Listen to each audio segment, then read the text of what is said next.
We're going to start things off with Futures Fix Reset. So back in February when we had our special programming of Betapalooza, we all made predictions for the conferences in the NBA, the East and the West. We gave who our winner will be. Now we're going to take a look back at those and decide if we still like him, if we're riding with it, or maybe things didn't go as planned and we're going to go ahead and change those. So we're going to start with you, Jeff. Jeff, for the East, you took Milwaukee, and for the West, you picked Golden State. You still riding? I'm still riding with Milwaukee and Golden State. First with Milwaukee, they're still built for the championship run. Yeah, they don't have Middleton for a few weeks, which is probably the one that concerns me the most. Yeah. But I think they have what it takes. They've played games without key players in the playoffs before and been able to be victorious. So once again, to be the champs, you got to beat the champs. So until they're out, I'm riding with them, and I had them at great money, too, when I originally selected them. Speaking of great money, the Golden State Warriors, who have emerged with all the injuries and everything the way that the Western Conference playoffs has situated itself,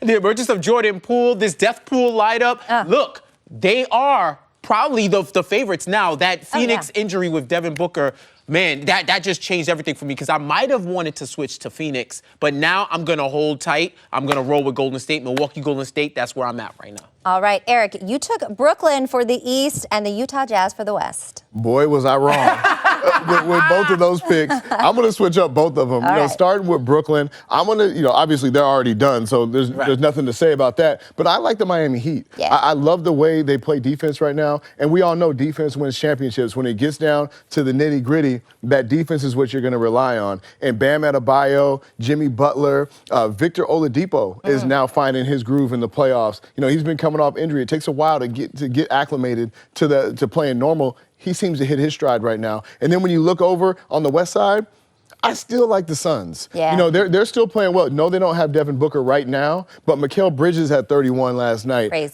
Payne is playing well. Chris Paul can get a bucket whenever he needs it, and I feel like that supporting cast is going to hold it down until Devin Booker gets back. Okay, Mr. Ronis, you took the Miami Heat for the East and the Phoenix Suns for the West. What do you think now?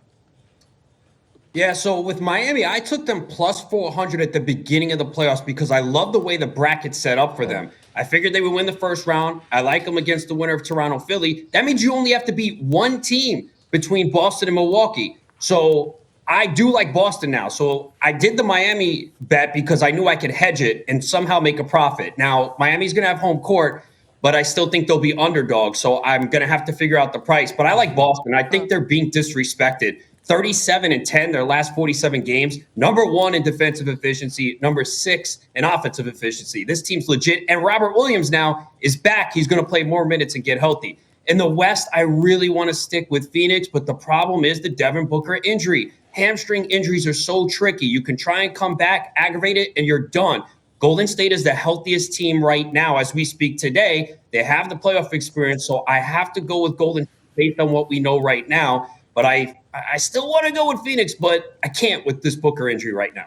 Yeah, well, if we know you, Adam Ronis, we know you'll be able to figure out some way to make a profit off of this. That I'm not worried about. All right, I'm looking at Miami Heat for the East, and then for the West, I took the Golden State Warriors, and I'm riding with both of these still. And you talked a little bit about the disrespect.